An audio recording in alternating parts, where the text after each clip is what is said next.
বীৰাঙ্গনাৰ নাম মোনা গাভৰু।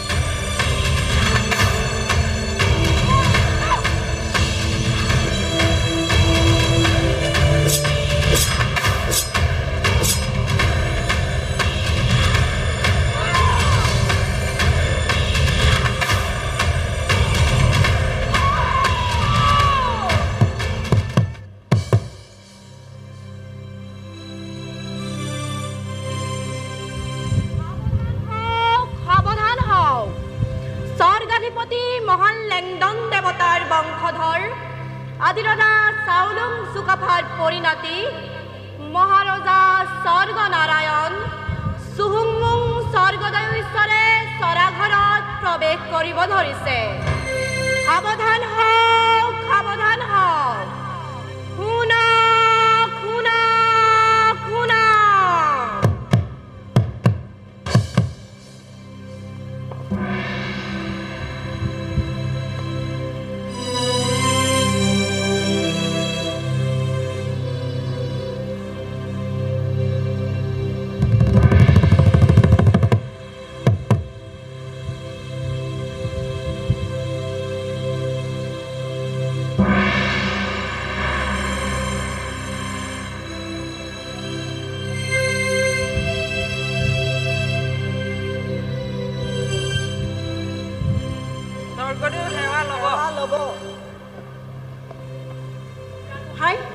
বৰগোহাঁই ডাঙৰীয়া, অতি জৰুৰীভাৱে আমি কিয় এই মন্ত্ৰণা কক্ষত মিলিত হৈছোঁ তাৰ উদ্দেশ্য আপোনাসবে নিশ্চয় জানিছে।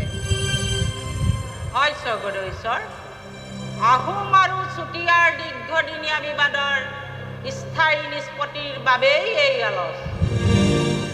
আমাৰ উপৰি পুৰুষ আহোমৰ ৬ষ্ঠ জনা ৰজা চুতুফাক চুতীয়া ৰজাই মিছা বন্ধুত্ব দেখুৱাই চল কৰি চফৰাই নৈত মাতি নি চল কৰি হত্যা কৰাৰ ইতিহাস আমি লৰালিৰে পৰা শুনি আহিছোঁ। তাৰ পাছৰে পৰা দুই পক্ষৰ মাজত সঘন ভেদাভেদি চলিয়েই আছে। সৌ সিদিনা ৭ বছৰৰ আগে দিখৌ মুখত পচলা গড় মাৰি খাপ লৈ থকা চুতীয়া বাহিনীক আমি খেদি নি দিহিং পাৰ কৰি আহিছোঁ। আকৌ সিহঁতে সীমা ঠেলি আহিছে। আমাৰ সেনাপতি বুঢ়াগোহাঁই দেৱক বধ কৰিছে। চুতীয়াৰ এই বাঢ়ি অহাৰ শকতিৰ বাবে আহোম ৰাজ্যৰ চৰম ভাবুকি হৈ পৰিছে। মই এক স্থায়ী সমাধান বিচাৰোঁ। স্বৰ্গদেৱে উচিত ভাবিছে। চুতীয়াৰ প্ৰতাপী ৰজা ধীৰ নাৰায়ণ ইতিমধ্যে স্বৰ্গগামী হৈছে। তেখেত অপুত্ৰ হোৱাৰ বাবে জোৱায়েক নিতাই নিদিপাল নাম লৈ চুতীয়া ৰাজ্যৰ ৰজা হৈছে। তাই একালত গৰখীয়াহে আছিল। সেয়ে ৰাজকাৰ্য ভালদৰে চলাব জনা নাই বুলি শুনিছোঁ। চুতীয়াসকলক বধ কৰিবলৈ এয়াই উচিত সময়। স্বৰ্গদেৱ বুঢ়াগোহাঁই ডাঙৰীয়াই সঁচ কৈছে। অৱশ্যে ৰজা নীতিপাল অলপ কেঁচা হ'লেও কিন্তু ৰাণী সাধনী বিচক্ষণী আৰু সাহসী সতৰো দুৰ্বল বুলি ভবাটো ভুল হ'ব। স্বৰ্গদেৱ বৰগোহাঁই ডাঙৰীয়া, পূৰ্ণ শক্তিৰে ৰণপ্ৰস্তুতি চলাওক। ক'ত কেনেকৈ গড় প্ৰাঞ্চি লাগে তাৰ দিহা কৰক। মোৰ বোধেৰে দিহিং নৈ পাৰ কৰি ডিব্ৰু নৈ পাৰত এটা গড় বন্ধাও হওক। ডিব্ৰুগড় থাকি ৰণ কৰিবলৈ চল হ'ব। বৰগোহাঁই ডাঙৰীয়া, আপোনাৰ ৰণৰ নৈপুণ্যতাত মোৰ পূৰ্ণ বিশ্বাস আছে। এইবাৰৰ চুতীয়া ৰণলৈ আপোনাক সেনাপতি পাতিলোঁ। স্বৰ্গদেৱ বৰ সহজ হৈছে স্বৰ্গদেৱ ঈশ্বৰ। হাচেংমুং বৰগোহাঁইৰ দৰে বীৰ সেনাপতিত্বত এইবাৰ চুতীয়া ৰাজ্য পতন অনিবাৰ্য। পৰম আৰাধ্য দেৱতা সোমদেৱৰ আশীৰ্বাদ আছে। আকাশৰ লেংডন আমাৰ সহায় হওক। এইবাৰ সবে মিলি চুতীয়া ৰাজ্যখন মাৰি মুখ দে। সেৱা ল'ব। কি বাৰ্তা আছে ক? এজন নগা কোঁৱৰে আপোনাৰ সাক্ষাৎ পাব খুজিছে। নগা কোঁৱৰ? হয় স্বৰ্গদেউ ঈশ্বৰ, নগা কোঁৱৰ নগা ৰজাৰ কৰ সোধাবলৈ আহিছিল। পাছে তাৰ চিৰি চেহেৰা দেখি সোধা পোছা কৰিলোঁ, কিন্তু খা খবৰ কৰি গম পালোঁ সেয়া আপোনাৰে সহোদৰ। সেয়ে স্বৰ্গদেউ ঈশ্বৰ সাক্ষাতৰ বাবে মাতি পঠিওৱা হৈছিল। নগা কোঁৱৰক আহিবলৈ ক। স্বৰ্গদেউ সেৱাহে।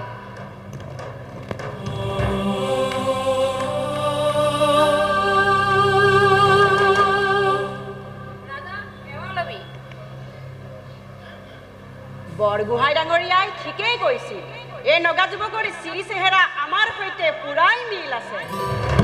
চলা জনা স্বৰ্গদেউ ঈশ্বৰ, আপোনাৰ পিতৃ চুপিম্ফাৰ কাষলৈ এবাৰ কোনোবা নগা এটা আহিছিল। স্বৰ্গদেউ চামুৱা কৰিয়ে খোৱা কোনোবাটো ধুনীয়া বোলাত স্বৰ্গদেউ খং উঠিল আৰু সেয়ে সগৰ্ভা কুঁৱৰীক সেই নগা কোনোবাটো হাততেই গতাই দিলে। আৰু সেই কুঁৱৰীয়ে গৈ নগা চাঙত প্ৰসৱ কৰা পুত্ৰ সন্তান অৰ্থাৎ আপোনাৰ ভাতৃ এইয়া নগা কোঁৱৰ। এনে সামান্য কথাতেই ৰজাই নিজৰ কুঁৱৰীটোক বেলেগ মতাৰ হাতত গতাই দিব লাগেনে? মোৰ গাত যদি ৰজা মানুহৰ তেজ আছে, এয়া মোৰ উচিত বিচাৰ লাগে। মই নগা চাঙত ডাঙৰ হৈছোঁ। ৰজাৰ পত্নী হৈও মই অনেক দুখ কষ্টৰে মৰি যাম। মোৰ মাতৃৰ প্ৰাপ্যৰ অধিকাৰ লাগে। কথা নকব কোঁৱৰ। গাত ৰজাৰ তেজ আছে, সেয়ে এনে সাহস আৰু আত্মসন্মান থকাটো উঠাব পায়। আমাৰ পিতৃদেৱতাই যি কৰিলে তাৰ মই পুনৰাবৃত্তি হ'বলৈ নিদিওঁ। হেৰুৱা ভাতৃক ঘূৰাই পোৱাত মই ৰং পাইছোঁ। বৰগোহাঁই ডাঙৰীয়া। স্বৰ্গদেউ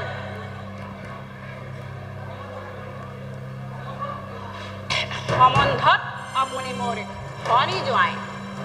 ভগ্নী মূলাক গৈ ক'ব যে হেৰুৱা ভাতৃক সাক্ষাৎ কৰিবৰ বাবে কাৰেঙলৈ মাতিছোঁ।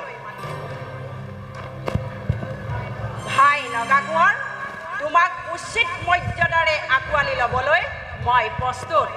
অৱশ্যে তুমি ৰাজ আনুগত্য মানি ৰজাৰ হকে ৰাজ্যৰ হকে নিজ কৰ্তব্য পালন কৰাৰ প্ৰতিশ্ৰুতি দিব লাগিব। আপোনাৰ গাত যি তেজ বৈ আছে, মোৰ গাতো সেই একেটা তেজেই বৈ আছে। মই নগা চাঙত ডাঙৰ হৈছোঁ। নৰমুণ্ডৰ চিকাৰত ময়ো ভাগ লৈছোঁ। যুদ্ধলৈ ভয় কৰা মানুহ আমি নহওঁ। ৮-১০টা মানুহক খালী হাতেৰে বগাব পৰা শক্তি আছে। নগা কোঁৱৰৰ কথাত বল পাইছোঁ। নগা কোঁৱৰ মোৰ ভাই, তোমাক মোৰ ৰাজ কাৰেঙলৈ আদৰণি জনাইছোঁ। ৰাজচৰা দুই ডাঙৰীয়াৰ শাৰীতে তোমাক স্থান দিলোঁ।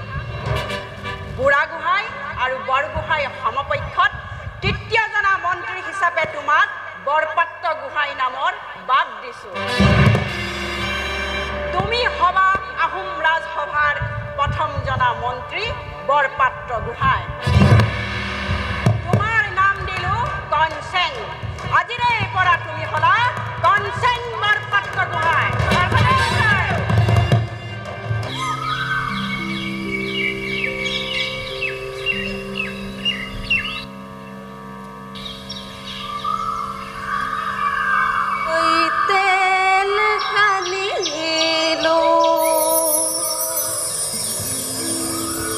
সেউ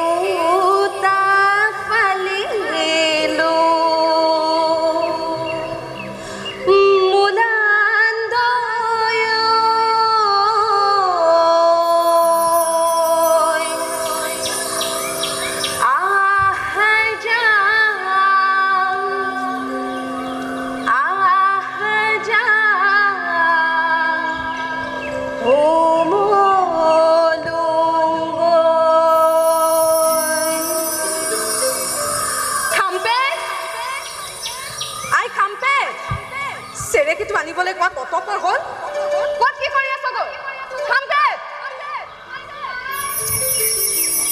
কামৰ সময়ত ইহঁতৰ আই চাওকচোন মই চেৰেকীটো লৈ আপোনাৰ ফালে আহিব লওঁতে ককাইদেউে ৰখাই কৈছে কি কৈছে বোলে মই তাৰ লগত তৰোৱাল খেলা কৰিব লাগে মই বোলো তইহে মজা হৈ জন্মিছ সময়ত যুঁজলে তইহে যাবি মই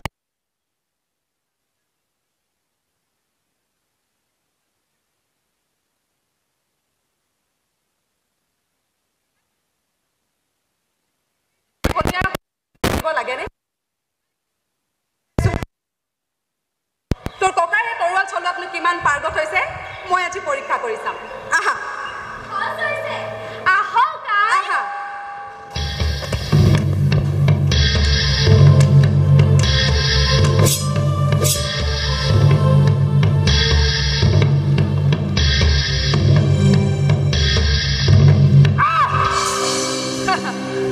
আৰু আখৰৰ প্ৰয়োজন আছে পুত্ৰ হাতৰ মুঠি মজবুত হ'ব লাগিব তাই তুমিনো ইমান পুতুতাৰে হেংদাং চলাব ক'ত শিকিলা যাৰ ভাতৃ স্বৰ্গদেউ শুভংমুং এই ৰাজ্যৰ ৰাজ সিংহাসনত অধিষ্ঠিত যাৰ স্বামী সেই ৰাজ্যৰ সেনাপতি তাক সুধিছ আকৌ তহঁতে ৰণ কৰিবলৈ ক'ত শিকিলো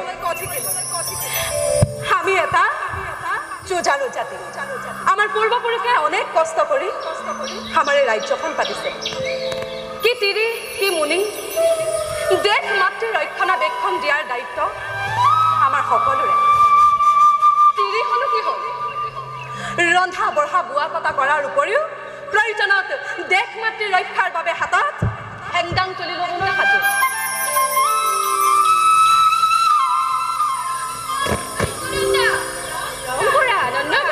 কি হলো একেজনী একেবাৰে পাগলী হৈ আহিছ শদিয়া ৰণত আমাৰ জয় হৈছে চুতীয়া ৰজা হেনো ৰণত পৰিছে কিন্তু চুতীয়া ৰাণী সাধনীয়ে ধৰা নিদি কুবেৰ দেৱতাই দিয়া সম্পদ ঢাল তৰোৱাল সোণৰ মেকুৰী সহ লৈ চন্দনগিৰি পাহাৰ পৰা জাপ দি আত্মহত্যা কৰিলে মহিয়সী সতী সাধনীৰ কথা আগেও বহুবাৰ শুনিছোঁ তেখেতৰ ত্যাগৰ প্ৰতি সন্মান জনাইছোঁ সেই মহিয়সী নাৰীগৰাকীলৈ মোৰ সশ্ৰদ্ধ প্ৰণাম নিবেদিছোঁ বৰগোহাঁই ডাঙৰীয়া আহি পাবই লাগে তাৰ আগতে আনন্দ কৰি নাচো আহা কি কৰোঁ একেজনী উফ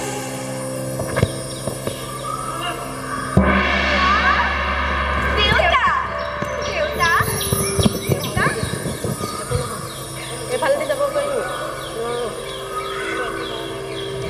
দেউতা সকলো ঠিকে আছেতো বংশদেউ চুৰসাগৰ বোলে কৰবাত দুখ পালানে দেউতা মোৰ যে তোমালৈ বৰ চিন্তা লাগি আছিল কাষৰ দেৱতাৰ আশীৰ্বাদ আছে যাৰ ভাইজাই যুঁজলৈ যোৱাৰ আগত একে ৰাতিৰ ভিতৰতে কপাহ নেউঠি সূতা কাটি কাপোৰ বৈ ৰক্ষা কৱচ তৈয়াৰ কৰি স্বামীক পৰিধান কৰি পঠায় সেইজনাক সতৰুৱে ইমান সহজে চুব নোৱাৰে মোৰ মূৰৰ চুলিৰ সমান আয়ুসক মোৰ স্বামী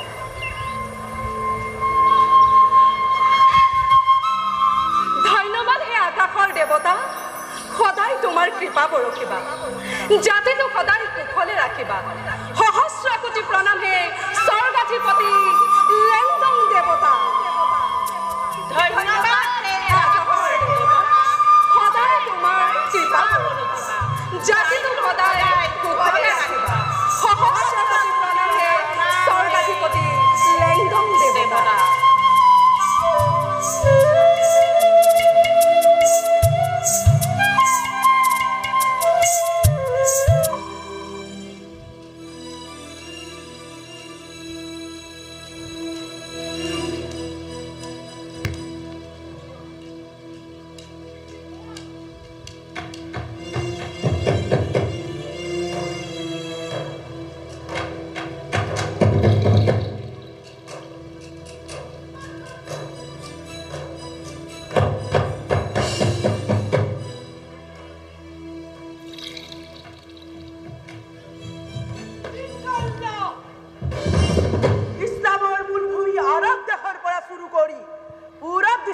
দেখা যায় তো ইৰান আফগানিস্তান হয় হিন্দুস্তানৰ এই পুৰা প্ৰান্তৰ বংগ ৰাজ্যৰ পৰ্যন্ত ইছলামী হুকুমত প্ৰতিষ্ঠা হৈ গৈছে হুছেইন খাঁ ইছলামিক হুকুমত একেবাৰে এই যে পুৰা প্ৰান্তৰ পৰা বংগ ৰাজ্যৰ মহান অধিপতি হৈ আছে আপুনি দিল্লীৰ মস্কটত সম্ৰাট বাবৰে মোগল ৰাজবংশ প্ৰতিষ্ঠা কৰিছে हैदराबाद तुर्बा मेरा शेर हमारा सुल्तानी हुकूमत को पूरा दिशा में और फैलाना है ब्रह्मपुत्र घाटी से होकर भूटान चीन तक इस्लाम भक्ति को प्रतिष्ठा कराना है परंतु ब्रह्मपुत्र घाटी राज करी থকা এই ৰাজ্যখনিয়ে আমাৰ লক্ষ্য গৈ পোৱা পাৰে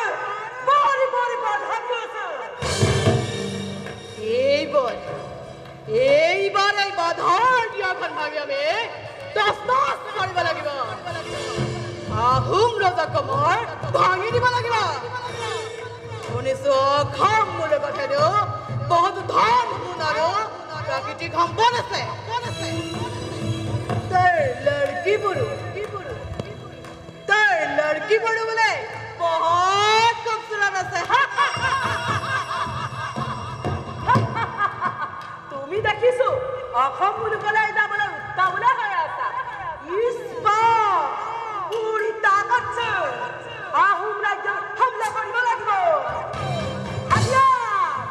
গোলা বাৰুদ হাতী ঘোড়া সেনাবাহিনী জিন্দা লাগে লৈ যাও দুর্বক মেরেছে हमारा आखूम राज्य का नाम और निशान मिटाकर आसाम के मिट्टी में सुल्तान शाही का झंडा लहरा के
আমাৰ হিঙৰি থকা দুৰ্গৰ বিপৰীত মূৰে কোঠ মাৰি ৰৈ আছে কোন সময়ত আক্ৰমণ কৰি ঠিক নাই আমাৰ চোৰাংচোৱা বিষয়াসকলে সকলো গতিবিধিৰ ওপৰত চোকা নজৰ ৰাখিব চাব যাতে কোনেও কৰ্তব্যত গাফিলতি নকৰে আমাৰ বাহিনীৰ পৰা আমি ডাৱৰ বাতৰি ডাৰে পাই আছো স্বৰ্গদেউ সেই হিঙৰি দুৰ্গৰ পৰাই যোৱা বছৰ বগাল সেনাপতি বৰজী আৰু বিট মালিকৰ লগত অহা সেনাপতিক যুঁজত ঘটুৱাইছো এইবাৰো তাৰ ব্যক্তিক্ৰম নহ'ব স্বৰ্গদেউ আমাৰ দুৱাৰ মুখত কোন সময়ত দুৱাৰ ভাঙি প্ৰৱেশ কৰেহি কোনো ঠিক নাই আমি মনে মনে বহি থকা দেখিলে হতৰৰ মনোবল বাঢ়িব স্বৰ্গদেউ আদেশ কৰক এতিয়াই বঙাল হতক কচু কটা দিওঁগৈ পুত্ৰ শুক্লেংমুং তোমাৰ সাহস আৰু মনোবল দেখি মই ৰং পাইছোঁ কিন্তু যুঁজত জয়লাভ কৰিবলৈ হ'লে শক্তিৰ সামৰ্থ্যৰ লগতে সঠিক কৌশল তথা ৰণনীতিৰ প্ৰয়োজন সফল পাহোৱাল ডেকা তেওঁৰ পৰা এনে বীৰসূচক আচৰণেই কাম্য যেতিয়াই ৰাজ্যলৈ সংকট নামি আহে সেই সংকট মোচনৰ বাবে এনে যুৱ হত্যা কৰি অহাটো নিতান্তই প্ৰয়োজন হতৰক ভেটিবলৈ আমাৰ সৈন্য সষ্টম হৈ আছে স্বৰ্গদেউ লাগে মাথো আপোনাৰ আদেশ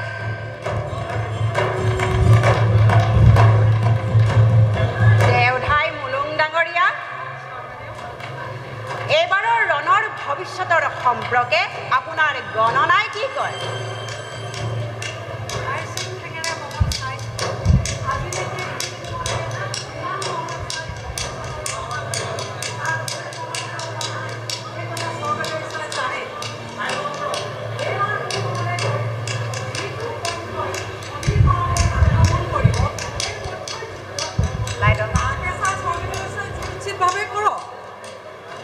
বুঢ়াগোহাঁই বৰগোহাঁই বৰপাত্ৰ গোহাঁই পুত্ৰ শুক্লেন স্বৰ্গদেউ আপোনালোকৰ সাহস আৰু বীৰত্বৰ ওপৰত মোৰ পূৰ্ণ বিশ্বাস আছে তথাপি দেউধাই মুলুম ডাঙৰীয়াৰ পৰামৰ্শত বিবেচনা কৰি চাব ৰণৰ বাবে ৰচদ পাতি থকা যোগাৰ অথবা ৰণত থকা বঙাল হতুৰ পৰা চকু ৰাখিব চাব যাতে বঙালহঁতে আমাৰ সাধাৰণ প্ৰজাৰ গাত হাত দিব নাপায় ৰাজ্যৰ ধন জন ৰক্ষা কৰাটো ৰজাৰ প্ৰধান কৰ্তব্য